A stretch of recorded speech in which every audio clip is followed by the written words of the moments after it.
நம்ம நக்கீரன் டிவியோட தொடர்ந்து இணைந்திருக்க பெல் சிம்பிளை கிளிக் பண்ணுங்க. மிக முக்கியமான ஒரு கேள்வியிலிருந்து நான் துவங்கலாம் என்று நினைக்கிறேன்.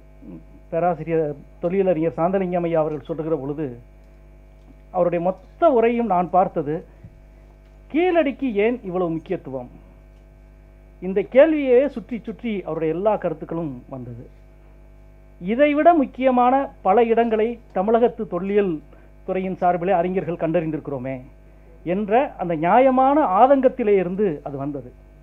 அந்த ஆதங்கத்திற்கு இதற்கு முன்னால் கண்டறிந்த பொருந்தலோ ஆதிச்சநல்லூரோ அல்லது மாங்குடியோ அதெல்லாம் மிக மிக முக்கியமான இடங்கள். அவைகளை பற்றியெல்லாம் யாரும் நீங்களெல்லாம் பேசவில்லை, தமிழ் சமூகம் பேசவில்லை, தமிழ் அறிவு சமூகம் கண்டுகொள்ளவில்லை. ஆனால் கீழடிக்கு ஏன் இவ்வளவு முக்கியத்துவம் என்ற கேள்விக்கு அதற்கு ஊடகங்கள் தான் பிரதான காரணம் என்று ஒரு கருத்தையும் முன்வைத்தார். எனக்கு அதில் முற்றிலும் உடன்பாடு இல்லை. ஏனென்றால் கீழடி இவ்வளவு முக்கியமாக கவனிக்கப்பட்டதற்கு காரணம் ஊடகம் அல்ல. கீழடி பற்றி ஊடகங்கள் பேச ஆரம்பித்தது ஆய்வு தொடங்கி ஏறக்குறைய 2 ஆண்டுகளுக்கு பிறகுதான். ஊடகங்களை பேச வைக்க எவ்வளவு பாடுபட்டோம் என்று பல நண்பர்களுக்கு தெரியும். கீழடி முதலில் நாம் திறந்த மனதோடு அணுகினால் கீழடியின் முக்கியத்துவம் ஐயா அவர்கள் சொன்னார்கள் இல்லையா, ஆதிச்சநல்லூர் அழகன்குளத்தில் இவ்வளவு மிக முக்கியமான கண்டுபிடிப்புகள் எல்லாம் செய்யப்பட்டிருக்கிறது. அழகன்குளத்தில் தமிழக தொல்லியல் துறை 9 ஆண்டுகள் ஆய்வு நடத்துகிறது. ஆனால் எத்தனை அகழாய்வு குழியை அமைத்தார்கள் என்றால் 17 குழி அமைத்தார்கள். 2 ஆண்டுகளில் கீழடியில் 102 குழிகள் தோண்டப்பட்டிருக்கிறது. முதல் முறையாக ஒரு நகரம் கண்டறியப்பட்டிருக்கிறது தமிழகத்தில். ஆதிச்சநல்லூர் உள்ளிட்ட பல இடங்களும் பரியல் கிரவுண்ட், இடுகாடுகள் தான் இதுவரை கண்டறிந்திருக்கிறோம். இடுகாடுகளில் மக்கள் வாழ்ந்ததற்கான சடங்குகளினுடைய தடயங்கள் கிடைக்கும். ஆனால் ஒரு பெரு நகரம் முதல் முறையாக கிடைத்திருக்கிறது. அதை நாம் அங்கீகரிக்க வேண்டும். ஒரு சங்ககால நகரம், நகரத்து கட்டமைப்பு, ஐயா அவர்கள் சொன்னதை போல அது தொழிற்சாலை, வீடு, அணிகலன்கள், 3 வகையான வடிகால்கள், திறந்த வடிகால், மூடிய வடிகால், குழாய் வடிகால், இதையெல்லாம் சொல்லித்தானே வட இந்திய வரலாற்றாளர்கள் நம்மளை 40 வருஷம் சொல்லிட்டே இருக்கிறான். சங்க காலத்தில் தமிழகத்தில் நகர நாகரிகம் இல்லை என்பதுதானே அவர்கள் வாதம். நகர நாகரிகம் இருந்தது என்று நாம் இலக்கியத்தை மட்டுமே வைத்து சொல்லிக் கொண்டிருந்தோம். முதல் முறையாக நகர நாகரிகம் இருந்ததற்கான அனைத்து தடயங்களும் இப்பொழுது கிடைத்திருக்கிறது. தோளில் தூக்கி கொண்டாட வேண்டிய தருணம் இது. இர்ஃபான் பவீப் துவங்கி ரோமிலா தாஃபர் வரை பல வட இந்திய எழுத்தாளர்கள் தமிழகத்தில் சங்ககாலத்தில் இருந்தது ஒரு அரை பழங்குடி நாகரிகம் தான் என்று சொல்லிக் கொண்டிருந்த காலத்தில் கடந்த 2 மாதங்களுக்கு முன்பு நடந்த இந்திய வரலாற்று பேரவை, இந்தியன் ஹிஸ்டாரிக்கல் காங்கிரஸ் திருவனந்தபுரத்தில் நடந்த பொழுது நம்முடைய அமர்நாத் ராமகிருஷ்ணன் கீழடியை பற்றிய ஆய்வை அதில் சமர்ப்பித்த பொழுது அந்த கருத்தரங்கத்துக்கு தலைமை தாங்கிய ரோமிலா தாஃபர் அவர்களை அழைத்து கட்டி அணைத்து தன்னுடைய வாழ்த்துக்களை தெரிவித்து இந்த ஆய்வு தான் தமிழக வரலாற்றுக்கு முக்கியம் என்று சொல்லியிருக்கிறார். எனவே கீழடிக்கு முன்னால் நிகழ்த்தப்பட்ட பல ஆய்வுகளும் கண்டுபிடிப்புகளும் மிக மிக முக்கியமானது, அதில் எந்த மாற்றும் இல்லை. ஆனால் கீழடியினுடைய பரப்பும் ஆய்வின் பரப்பும் அங்கு நமக்கு கிடைத்திருக்கிற விஷயமும் சாதாரண விஷயம் அல்ல. அதை நாம் குறைத்து விடக்கூடாது. நாங்கள் இதுவரை செய்ததனுடைய இன்னொன்றுதான் இது என்று தயவு செய்து சொல்வது நமக்கு அழகல்ல. நாம் இதுவரை செய்வதற்கு ஐயா அழகா சொன்னார்கள். தமிழக தொல்லியல் துறை நீங்க சொன்னதான், தமிழ்நாட்டில் தான் கீழடி இருக்குன்னு தமிழ்நாடு அரசை ஒத்துக்கிற வைக்கிறதுக்கு 2 வருஷம் ஆச்சுங்க. நானே இந்து கட்டுரை கடிதம் எழுதினேன். யாராவது சொல்லுங்கள் தமிழகத்தின் முதலமைச்சருக்கு கீழடி என்ற ஊர் தமிழகத்தில் தான் இருக்கு. ஒரு 100 ஏக்கர் நிலப்பரப்புக்குள்ள ஒரு நகரம் இருப்பது கண்டறியப்பட்டிருந்தால், ஐரோப்பிய நாடுகளில் கண்டறியப்பட்டிருந்தால், உலகத்தின் சுற்றுலா தலமாக, உலகின் சிறந்த சுற்றுலா தலமாக மாற்றப்பட்டிருக்கும். இங்க இப்பொழுதுதான் சமீப காலத்தில் தான் ஊடகங்களும் கூடுதலாக நிற்கிறது. எனவே கீழடியினுடைய இந்த கவனிக்க பெற்றிருக்கிறது என்பது ஒரு பல முயற்சிகள், தொடர் முயற்சிகளுடைய விளைவு ஒன்று. இதுவரை இல்லாத ஒரு மிக முக்கியத்துவம் கீழடிக்கு இருக்கிறது. அதை நாம் அங்கீகரிக்க வேண்டும். நான் முதலில் குறிப்பிட்டதை போல ஒரு நகர நாகரிகத்திற்கான முழுமையான அடையாளங்கள், முழு தடயங்களோடு நமக்கு கிடைத்திருக்கிறது. இது மிக முக்கியமானது. நான் உள்ளே இதில் இருந்து என்னுடைய கருத்துக்களை என்னென்றால் நேரமும் குறைவு, 2வது பல நல்ல விஷயங்களை சொல்ல வேண்டிய விஷயங்களை ஐயா அவர்களும் இங்கே குறிப்பிட்டிருக்கிறார்கள் என்பார். குறிப்பாக நான் கீழடியை பற்றி 2 ஆண்டுகளுக்கு முன்பு ஆனந்த விகடனில் வைகை நதி நாகரிகம் என்று ஒரு கட்டுரை தொடர் ஆரம்பித்தேன். அன்றைக்கு அமர்நாத் அவர்களே சார் இது வைகை நதி நாகரீகம்னு அது ஒரு தனி சிவிலைசேஷன் சொல்லிட முடியுமா அப்படின்னு என்னோட ஃபோனில் ரொம்ப நேரம் பேசினார். நான் சில வாதங்களை வைத்தேன். சரி சார் பார்ப்போம் அப்படின்னா. அது 2 ஆண்டுகளுக்கு முன்பு. 2 ஆண்டுகளுக்கு பிறகு இப்பொழுது கீழடி பற்றிய இடைக்கால அறிக்கையில் அமர்நாத் அவர்கள் கொடுத்திருக்கிற அந்த தலைப்பு வைகை நதி நாகரீகத்திற்கான கீழடி அடையாளம் என்பது, கீழடி தடயங்கள் என்பதுதான். ஏனென்றால் நம்ம எல்லாருக்கும் தெரியும், ஐயா அவர்களுக்கெல்லாம் தெரியும், குறிப்பாக வேறு எந்த நதியையும் பற்றி தமிழில் தமிழ் வைகை என்று சங்க இலக்கியம் சொல்கிறது. எந்த நதியையும் வைகை தமிழோடு ஒப்பிட்டு சொல்லவே இல்லை, தமிழ் வைகை என்று சொல்கிறது. பாண்டியனுக்கு பழையோன் என்ற பெயரும் இருக்கிறது. நீங்கள் உங்களுக்கு தெரியும், இந்தியாவில் உலகத்தில் மிக அதிக கல்வெட்டுகள் கிடைத்த நாடுகளில் ஒன்று இந்தியா. ஏறக்குறைய 1,00,000 கல்வெட்டுகள் கிடைத்திருக்கிறது. அதில் சுமார் 60,000 கல்வெட்டுகள் தமிழ் மொழி சார்ந்த கல்வெட்டுகள். மிக முக்கியமான ஒரு குறிப்பு. இந்த 60,000 கல்வெட்டுகளில் காலத்தால் மிக பழமையான கல்வெட்டுகள், தமிழ் பிராமி என்றும் தமிழி என்றும் சொல்லப்படுகிற கல்வெட்டுகள் சுமார் 35. 33 இடங்களில், 95 கல்வெட்டுகள் 33 இடங்களில். இந்த 33 இடங்களில் 20க்கும் மேற்பட்ட இடங்கள் வைகை நதிக்கரையில் இருக்கிறது. நீங்கள் திருப்பி இந்த கணக்கை பார்த்தீங்கன்னா தெரியும். உலகம் முழுக்க கிடைத்திருக்கிறது, இந்தியாவில் கிடைத்திருப்பது, அதில் தமிழ் கல்வெட்டு எத்தனை, அதில் 93 கல்வெட்டுகள் 33 இடங்களில் கிடைத்திருக்கிறது. அதில் 20க்கும் மேற்பட்ட இடங்கள் வைகை நதிக்கரையில் கிடைத்திருக்கிறது. வைகை நதிக்கரையில் செழிப்புற்ற ஒரு நாகரீகத்திற்கான பல அடையாளங்களை இவ்வளவு அழித்தொழிப்புக்கும் மீறி வந்து கொண்டும் தெரிந்து கொண்டும் இருக்கிறது. அதான் மிக முக்கியமானது. எனக்கு அமர்நாத் ராமகிருஷ்ணன் அவர்களுடைய கண்டுபிடிப்பு கீழடி என்பதை, அவர் கீழடி கண்டறிந்த விதம் மிக முக்கியமானது என்று நான் நினைக்கின்றேன். தமிழக தொல்லியல் துறை 1980 இவ்விடத்தை அகழாய்வு செய்ய வேண்டும் என்று குறிப்பு கொடுத்ததை நானும் படித்தேன். சமீபத்தில் நான் படித்தேன். அங்கே இருக்கிற பள்ளி தலைமை ஆசிரியர் அன்றைக்கும் தமிழக தொல்லியல் துறைக்கு கடிதம் எழுதியிருக்கிறார் என்பதெல்லாம் நமக்கு தெரியும். ஆனால் வைகையினுடைய இது அமர்நாத் ராமகிருஷ்ணனுடைய மிக முக்கியமான பங்கு.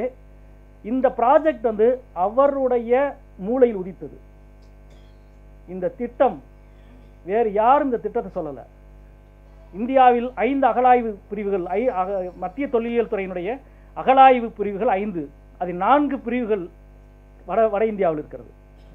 ஒன்றே தான் தென்னிந்தியாவில் மைசூரில் இருக்குது.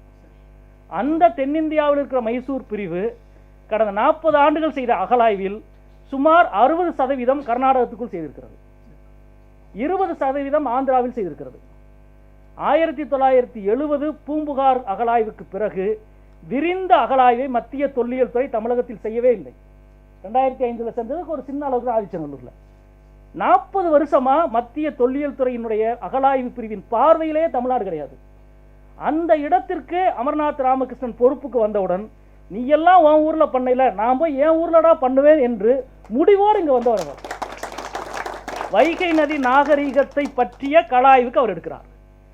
எனவே அவர் ஒரு அதிகாரி கிடையாது. இந்த அதிகாரியினுடைய மூல வித்து அவர் இந்த கண்டுபிடிப்பினுடைய வைகையினுடைய துவக்க புள்ளியிலிருந்து கடைசி புள்ளி வரை வைகை ஆற்றினுடைய 2 கரையிலும் இருக்கிற 5 கிலோமீட்டரில் இருக்கிற அனைத்து கிராமங்களையும் தொல்லியல் ஆய்வு செய்கிறார்கள். அதில் அவர்கள் கண்டறிந்தது 293 கிராமங்கள் வரலாற்று முக்கியத்துவம் வாய்ந்த கிராமங்கள் என்பது அவருடைய கண்டுபிடிப்பு.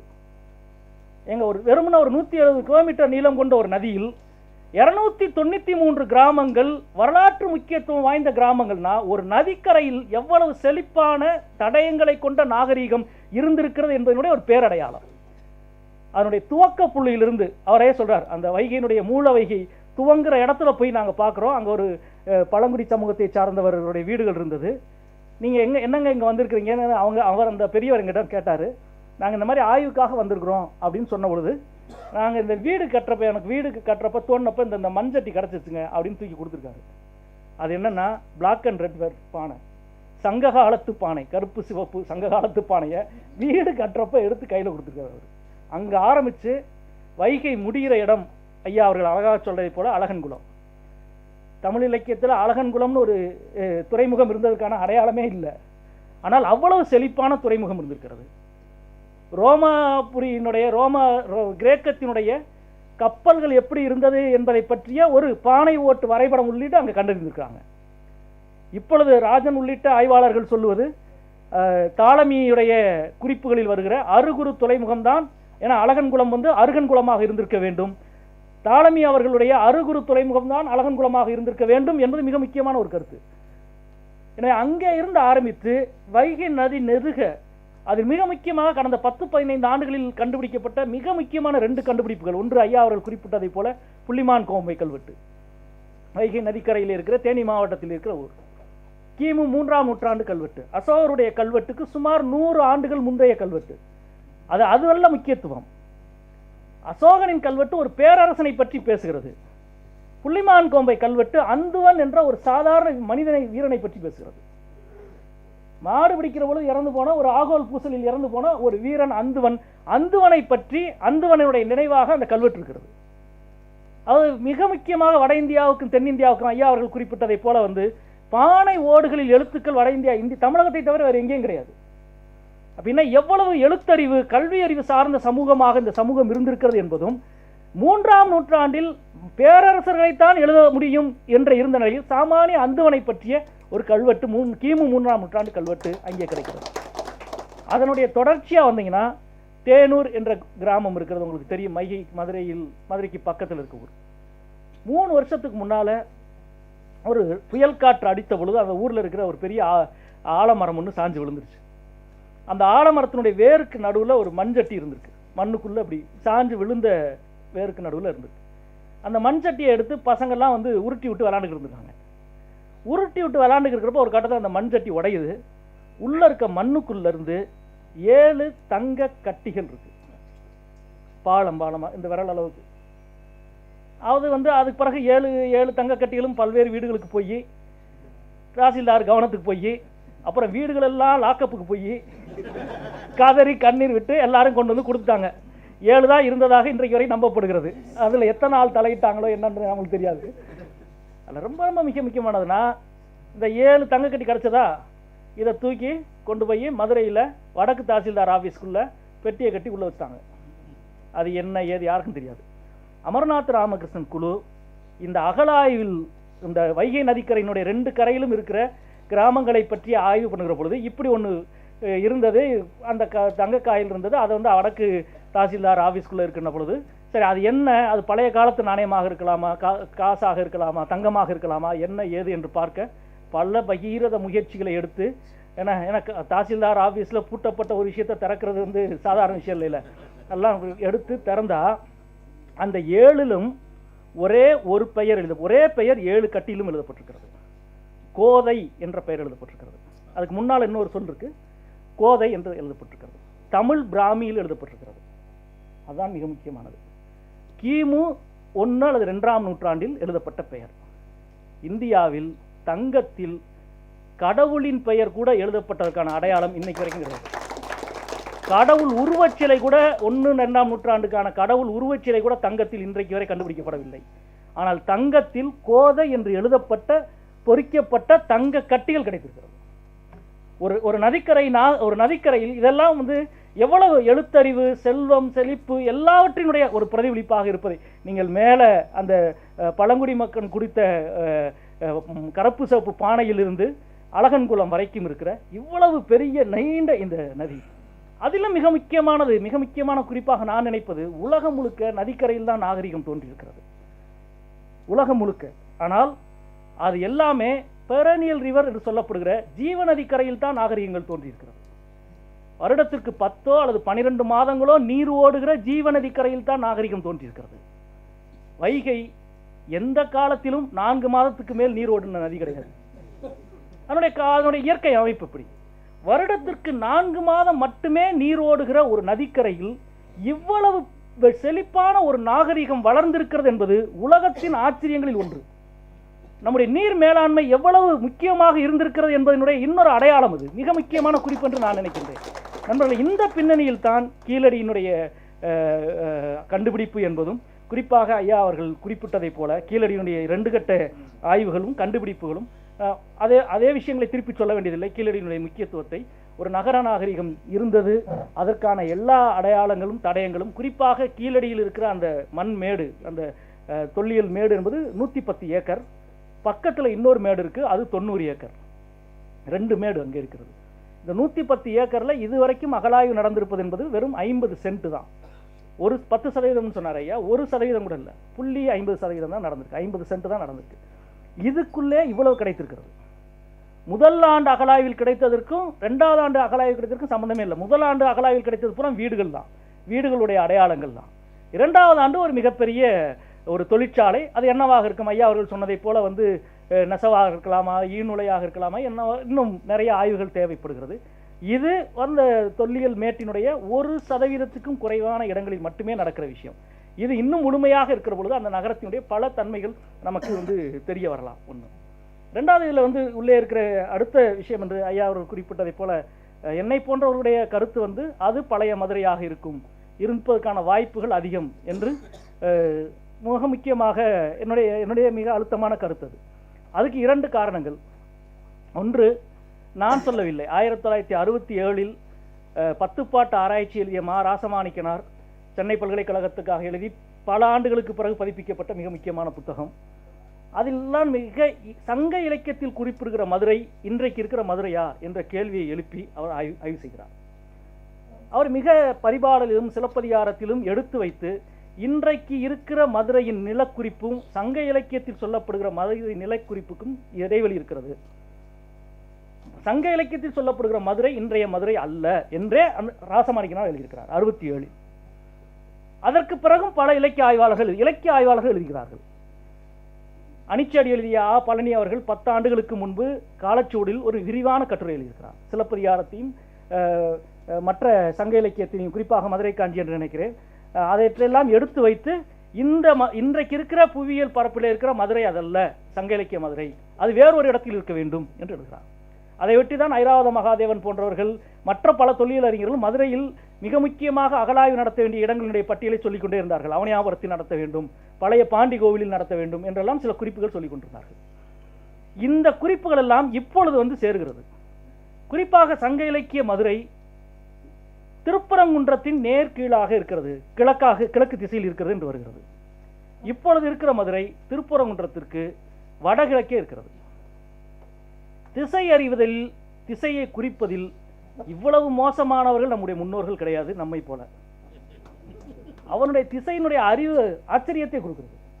குறிப்பாக வானியலை பற்றி சங்க இலக்கியங்களில் இருக்கிற குறிப்புகளை இன்றைக்கு வரை படித்தறிய முடியாத அறியாமையில் தான் நாம் இருக்கிறோம். அந்த துறை சார்ந்த அறிஞர்கள் அதுக்குள் போகவில்லை. ஒரு கிருஷ்ணமூர்த்தியை போன்றோ தாவரவியலில் நவீன அறிவுகளை பெற்றவர்கள் சங்க இலக்கியத்தை படிக்கிற பொழுது சங்க இலக்கியத்துடைய தாவரவியல் குறிப்புகளை பற்றி நமக்கு அள்ளி அள்ளி தருகிறார்கள். அதே போல வானியலை பற்றிய குறிப்புகள் நமக்கு தெரியவே இல்லை. இன்றைக்கு நம்முடைய இங்கே சயின்ஸ் சிட்டி அறிவியல் நகரத்தில் இருக்கிற பொறுப்பாளராக இருக்கிற ஒரு முக்கியமான அறிவியலாளர் சவுந்தரராஜன் அவர்கள் வந்து புறநானூற்றினுடைய பாண்டியர் அரண்மனையினுடைய மேற்கூரையில் மேல் விதானத்தில் வரையப்பட்டிருக்கிற வானியல் குறிப்பை பற்றிய அந்த பாடலை வைத்துக்கொண்டு அதனுடைய காலத்தை பற்றிய ஒரு ஆய்வு செய்திருக்கிறார். இந்தந்த விண்கோள்கள், இந்தந்த கோள்களுடைய அமைப்பு இப்படி இந்தந்த இடத்தில் இருந்தால் அது எந்த காலமாக இருந்திருக்கலாம் என்று யோசித்து நவீன முறைப்படியான சில ஆய்வுகளை செய்து அது வந்து கிமு 1ஆம் நூற்றாண்டினுடைய ஒரு குறிப்பிட்ட மாதம் தேதியை சொல்கிறார். இதை போன்ற ஆய்வுகள் இன்னும் நிறைய செய்ய வேண்டி இருக்கிறது என்று வைத்துக் கொள்ளுங்கள். சங்க இலக்கியத்தின் அடிப்படையில் பார்த்தால் மதுரையினுடைய நேர் கிழக்காகத்தான், திருப்பரங்குன்றத்தின் நேர் கிழக்காகத்தான் மதுரை இருக்க வேண்டும் என்பது எல்லோருடைய வாதம். இன்றைக்கு இருக்கிற மதுரை வடகிழக்காக இருக்கிறது. ஆனால் இன்றைக்கு இருக்கிற கீழடி திருப்பரங்குன்றத்திலிருந்து 90 டிகிரி நேர் கிழக்காக இருக்கிறது. நீங்கள் உங்கள் கூகுளில் எடுத்து இப்பே பார்க்கலாம். அதே போல் ஐயா அவர்கள் சொன்னதை போல் இன்னைக்கு இருக்கிற மதுரையில் வந்து பழைய கல்வெட்டுன்னு பார்த்தா மீனாட்சி அம்மன் கோவிலுக்குள்ளே இருக்க கருவறையில் இருக்கிற கல்வெட்டு தான் 10ஆம் நூற்றாண்டு கல்வெட்டா 11ஆம் கல்வெட்டு மதுரை நகரத்துக்குள்ள.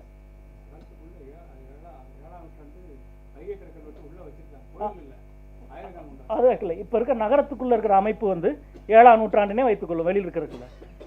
அதுக்கு முன்னாடியான கல்வெட்டு இல்லை. நம்மளுக்கு வந்து கீழடியில் வந்து ஏறக்குறைய சங்க காலத்திலிருந்து 8, 9ஆம் நூற்றாண்டு கடைசியாக ராஜராஜ சோழன் காலம் வரைக்கும் 10ஆம் நூற்றாண்டு வரைக்கும் அடையாளம் கிடைக்குது. 10க்கு பிறகு அங்கே கிடைக்கல, 10க்கு முன்னாடி இங்கே கிடைக்கல.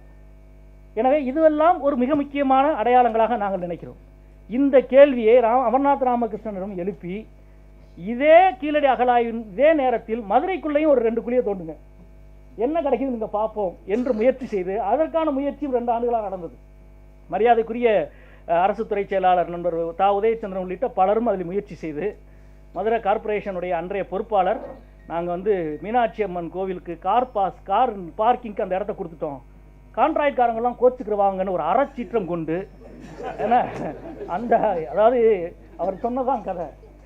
எப்பா இப்படி ஒரு வேலை நடக்கிறப்ப இங்கே ஒரு குழிப்பட்டால் தெரிஞ்சும்ல இந்த இடத்தினுடைய இடம் இல்லைன்னு. உண்மையிலேயே இது போன்ற ஒரு விவாதத்துக்கு ஒரு முற்றுப்புள்ளியோ அல்லது ஒரு கண்டறியலோ நடக்க முடியும். கடைசியில் வந்து கான்ட்ராக்டர்கள் ஜெயித்தார்கள், தொல்லியலாளர்கள் தோற்றார்கள், அதான் நடந்ததுன்னு வச்சுக்கோங்க. எனவே என்னை போன்றவருடைய கருத்து இது பழைய மாதிரியாக இருக்கலாம் என்பது இருப்பதற்கான வாய்ப்புகள் அதிகம் என்று நாங்கள் நினைக்கிறோம் நண்பர்களே. என்னுடைய மிக முக்கியமாக இன்றைக்கு சொல்ல வேண்டிய விஷயம், இந்த கீழடியினுடைய அகழாய்வை பொறுத்தவரை, அகழாய்வினுடைய போக்குகளை பொறுத்தவரை, அது கீழடியினுடைய கருத்தரங்கம் என்ற முறையில் இந்த கண்டுபிடிப்பு என்பதும் இது வந்து மிக முக்கியமான ஒரு இதுவரை கிடைக்கிறதிலிருந்து மிக முக்கியமான ஒரு கண்டுபிடிப்பு. ஒரு சங்ககால நகரம் முழுமையாக கண்டறியப்பட்டிருக்கிறது என்பது. இதுக்கு முன்னால் இன்றைக்கு வைக்கப்பட்டிருக்கிற சவால்கள், அது தொல்லியலாளர்கள் வந்து நீங்கள் வந்து அதனுடைய கண்டுபிடிப்புகளை பற்றி அறிவு சார்ந்த விவாதங்களை தொல்லியலாளர்கள் நடத்தட்டும். ஆனால் அந்த ஆய்வை தொடரக்கூடாது என்பது அரசியல் களத்தில் எடுக்கிற முடிவாக இருப்பதால் அதை அரசியல் களத்தில் தான் சந்தித்து நிற்க முடியும். அது வந்து 5ஆம் நூற்றாண்டா, 1000ஆம் நூற்றாண்டா, 7ஆம் நூற்றாண்டா தொல்லியலாளர்கள் விவாதிக்கட்டும். அது மதுரையா அல்லது வந்து கொந்தகையா அல்லது வந்து மணலூரா அறிஞர்கள் விவாதிக்கட்டும். ஆனால் 2017ஆம் ஆண்டுக்கு பிறகு இது தொடரக்கூடாது என்று சொல்லுவதனுடைய பின்னணி என்ன என்பது மிக முக்கியமான கேள்வி. கீழடியோடு இந்தியாவின் தொடங்கப்பட்ட 3 இடங்களில் அகழாய்வு தொடங்கப்பட்டது. மோடியினுடைய சொந்த ஊர் வாட்நகர், பிஞ்சூர் ராஜஸ்தானில், இங்கேயும் பிஞ்சூரில் முதல் வருஷம் ஒன்றுமே கிடைக்கல. எனவே இந்த இடத்தில் எந்த ஒரு தடயங்களும் கிடைக்காததால் அகழாய்வை தொடர வேண்டியதில்லை என்று அந்த இடத்தினுடைய பொறுப்பாளர், அந்த அகழாய்வினுடைய பொறுப்பாளர் வந்து மத்திய அரசுக்கு கடிதம் எழுதுகிறார், மத்திய தொல்லியல் துறைக்கு கடிதம் எழுதுகிறார். உடனே வந்து தொல்லியல் துறை அகழாய்வை தொடரக்கூடாது, வேண்டாம் என்று சொன்னவரை இடமாற்றம் செய்தது. கீழடியில் அகழாய்வை தொடர வேண்டும் என்று அமர்நாத் ராமகிருஷ்ணன் கடிதம் எழுதுகிறார், தொடர வேண்டும் என்று சொல்லுகிற இடமாற்றம் செய்கிறது. ரெண்டுக்கும் ஒரே நோக்கம்தான். எங்கள் நோக்கத்துக்கு உடன்படவில்லை என்றால் நீ இடமாற்றம் செய்யப்படுவாய். வாட்நகரினுடைய இதே சூப்பரண்டன்ட், ஆர்கியாலஜிக்கல் சூப்பரண்டன்ட் வந்து இடமாற்றம் செய்யப்படுகிறார் போன ஆண்டுக்கு முதல் ஆண்டு. எனவே இப்பொழுது மிக முக்கியமான நமக்கு முன்னால் எழுப்பப்பட்டிருக்கிற கேள்வி, நீங்கள் 2 விஷயங்களை இதில் மிக முக்கியமாக பார்க்க வேண்டியிருக்கிறது. ஏன்னா திருப்பி 2010 இந்த ஆண்டு அகழாய்வு நடப்பதற்கு முழுமையாக 100% காரணம் இந்த அகழாய்வை பற்றி விழிப்புணர்வு கொண்ட மனிதர்கள் நடத்திய போராட்டங்க.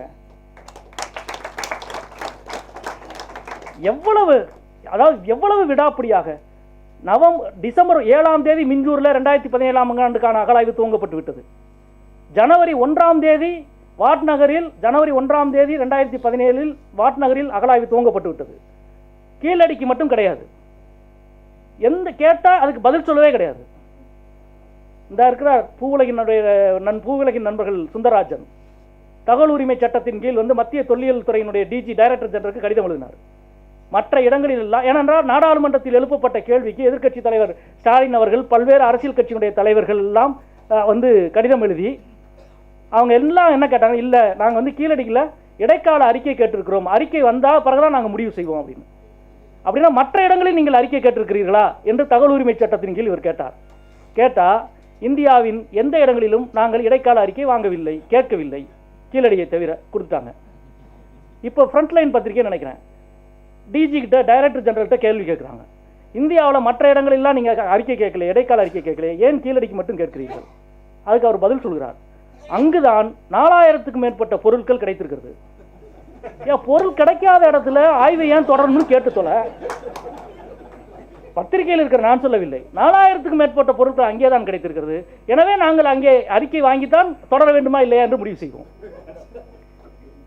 இது பத்திரிகையில் இருக்கிற உண்மை, நான் ஒன்று வெளிப்படையாக சொல்லவில்லை. எனவே நண்பர்களே, இவைகளுக்கு பின்னால் இன்றைக்கு இருக்கிறது மிகப்பெரிய, ஏனென்றால் ரொம்ப வெளிப்படையானது.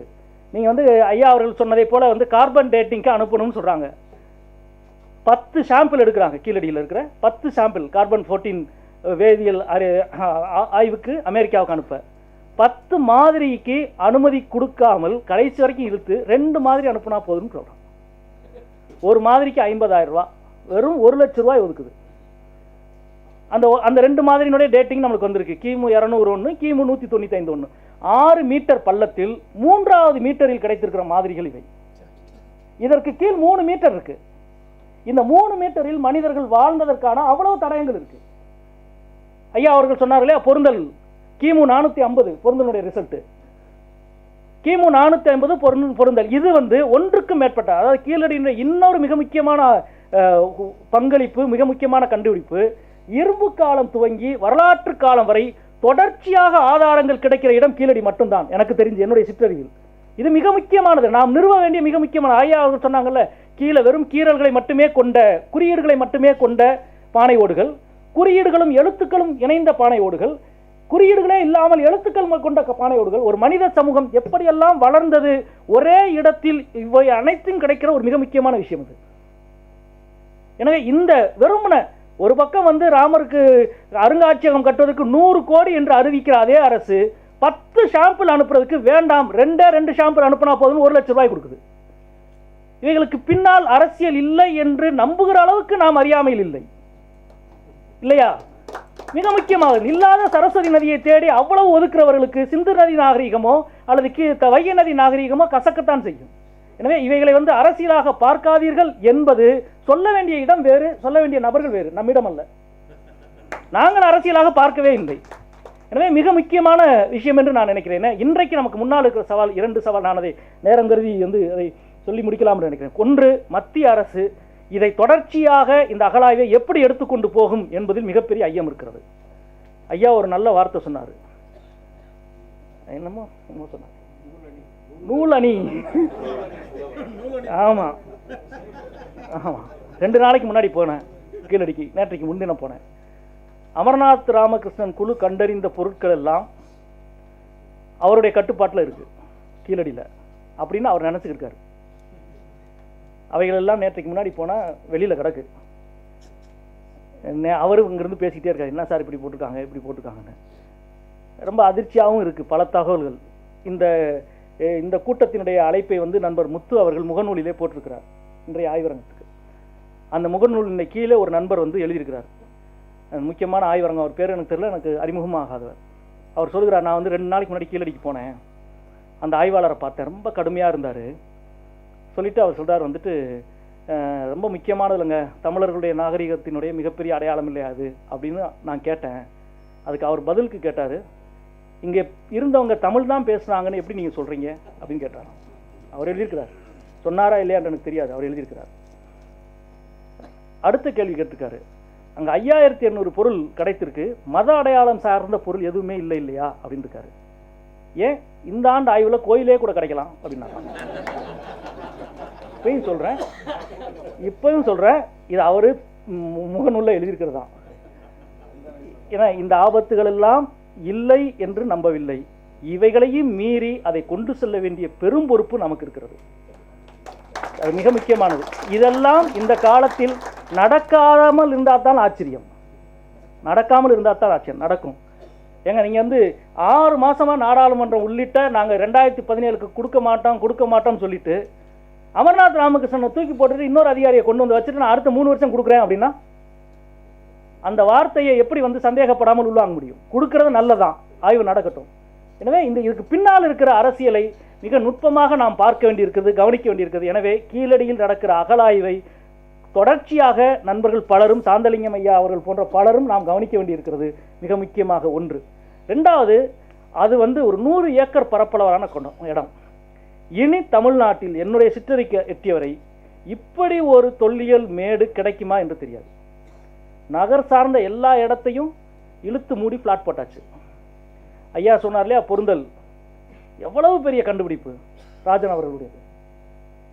அந்த நெல் ஒரே ஒரு கொத்துல இருக்கிற ஒரு பல 100 நெல் அப்படியே இருக்கு இன்னைக்கு வரைக்கும். அது மிக முக்கியமான கண்டுபிடிப்பு. முடிச்சுட்டு அடுத்த ஆண்டு அங்கே அகழாய்வு செய்யறதுக்கு போறாரு, அந்த இடமே இல்லை, அந்த மேடே இல்லை, பூரா வீடு கட்டியாச்சு. இனி தமிழ்நாட்டில் இப்படி ஒரு இடம் கிடைக்கப் போவதே இல்லை என்னுடைய சிற்றறிவுக்கு. அந்த இடத்துல ஒரு 40 வருஷம் தென்னந்தோப்பு இருந்தனால வேற பிரச்சனையே இல்லாமல் காப்பாற்றிடுவாங்க. எனவே இந்த இடத்தை காப்பாற்றுவது நம்முடைய வரலாற்றின் நாம் செய்கிற அடிப்படையான ஒரு பங்களிப்பாக இருக்கு. இது சொல்லி அகலாவே நடக்க வேணாங்க, ஆனால் இடமாவது இருக்கணுங்க. நாளைக்கு ஏதாவது ஒரு கட்டத்தில் அதை நம்ம நடத்தி கொள்ளலாம். எனவே இந்த இடத்தை அரசு இந்த இடத்தை தன்மையப்படுத்துவதற்கு ஒரு மிக முக்கியமான முயற்சியை, கொள்கையை மத்திய மாநில அரசுகள் எடுக்க வேண்டும். கொஞ்சம் பெரிய கற்பனை தான் அது, வேற வழி இல்லை. ஏன்னா ஒரு இந்த இடத்த எடுக்கிறதுக்கெல்லாம் இல்லை, ஒரே பக்கத்து அதுலேருந்து ஒரு 50 கிலோமீட்டரில் ஒரு தனியார் நிறுவனம் வந்தான், 6 மாதத்தில் 5000 ஏக்கர் வாங்கிட்டான். கமுதியில் 6 மாதத்தில் 5000 ஏக்கர் அதானி கமுதியில். ஆனால் 2000 வருஷத்துக்கு முன்னாலான ஒரு நகரம் இருக்கு, அதை பாருங்க 100 ஏக்கர். அங்கே இருக்கிற விவசாயிகள்லாம் சாதாரண நாட்கள் தான், அவங்களுக்கான உரிய தொகையை கொடுத்தோ பல்வேறு விதைகளோ அதை காக்க வேண்டிய பொறுப்பு நமக்கு இருக்கிறது. அது சம்பந்தமாக ஒரு முடிவை மத்திய மாநில அரசுகள் எடுக்க வைக்க வேண்டும். ஒன்று, மாநில அரசு இன்றைக்கு ஐயா அவர்கள் சொன்னதான் எனக்கு தெரியும், மாநில அரசு இப்போ பேசியிருக்கிறாங்க சட்டமன்றத்தில் அப்படின்னு இருக்காங்க. மாநில அரசு உடனடியாக இந்த அகழாய்வில் தலையீடு செய்ய வேண்டும். அது மிக முக்கியமான ஒரு விஷயம். மிக முக்கியமாக தலையீடு செய்ய வேண்டும், அதுக்கான அனுமதியை வாங்க வேண்டும். அனுமதியை வாங்கி அகழாய்வினுடைய உள்ளே தலையிட வேண்டும். மத்திய மாநில அரசுகள் இந்த அகழாய்வை தொடர்வதன் மூலம் தமிழக வரலாற்றுக்கு மிகப்பெரிய பங்களிப்பை செய்ய போகிற இடம் கீழடி, அது ஒன்றும் சந்தேகமே கிடையாது. அதை செய்வதற்கு ஒரு பெரும் விழிப்புணர்வு தேவை. உண்மையில் கீழடியை ஒட்டியாவது முன்னிட்டாவது எல்லா அகழாய்வும் இப்பொழுது விவாதத்துக்கு வந்திருப்பது நல்ல விஷயம். ஐயா அவர்கள் குறிப்பிட்டதைப் போல இதுவரை நிதி ஒதுக்காத தமிழக அரசு இந்த ஆண்டு அழகன்குளம் அகழாய்வுக்கு 35 லட்சம் ரூபாய் ஒதுக்கி இருக்கிறது. அதுவும் இது போன்ற ஒரு பெரிய இயக்கமும் விழிப்புணர்வும் உருவானதனால், எனவே கீழடியை பாதுகாப்பதும் கீழடி அகழாய்வை தொடர வைப்பதும் கீழடியில் இப்பொழுது தொடர்கிற அகழாய்வை கண்காணிப்பதும் மிக மிக முக்கியமான வேலை. அவற்றை சார்ந்த ஒரு விழிப்புணர்வை, ஒரு விவாதத்தை உருவாக்குவதற்கான ஒரு நல்ல மேடை என்று நான் இதை நினைத்து இந்த நல்ல வாய்ப்புக்கு நன்றி கூறி முடிக்கிறேன். நன்றி, வணக்கம் நண்பர்களே.